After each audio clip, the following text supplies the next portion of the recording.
finding the Zorba to start with. Mist was beginning to thicken up quite a bit. We eventually found it, and for some unknown reason, the dam itself was in brilliant moonlight, absolutely clear. It was supposed to fly, as I said, with the port archer engine over the dam, aimed to release the bomb as near as possible to the centre. Not easy a position to get into.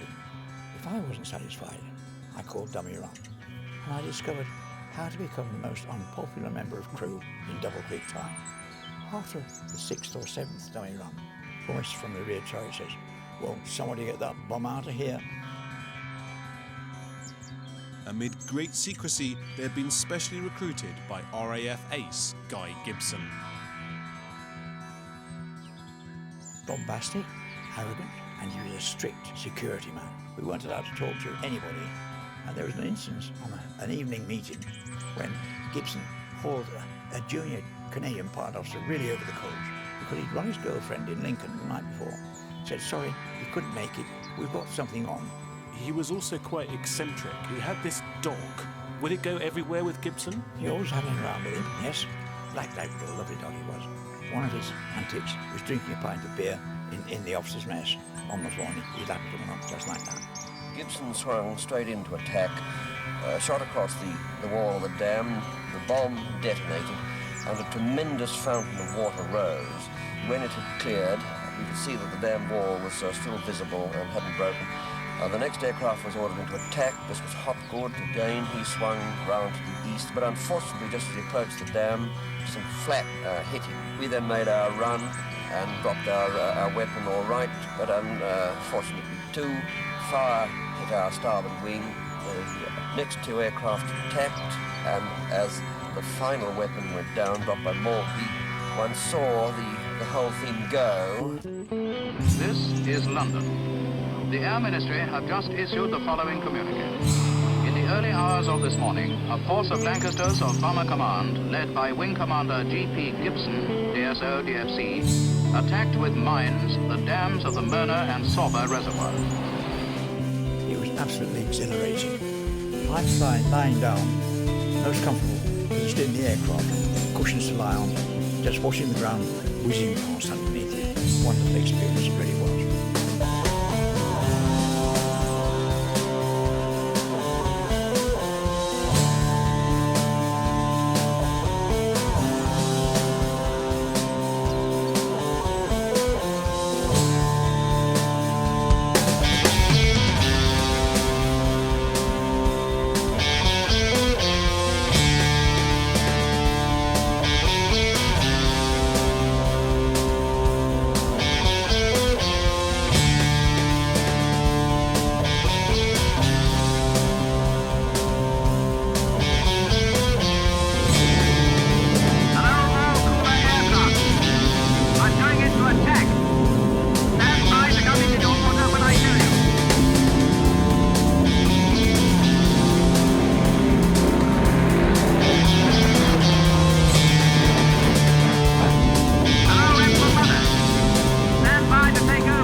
The raid was one of the most difficult ever flown. The dams on the Ruhr were considered indestructible, but an engineer called Barnes Wallis came up with an ingenious idea. Drop huge bombs on the reservoirs in front of the dams and design them specially to bounce along the water towards the target like skimming stones. In order to make these bombs bounce, you had to make the thing spin. Spin, yes, it makes a marvelous difference. If you give it a very high degree of backspin, you can make it travel over the surface of water 2 or 3 miles.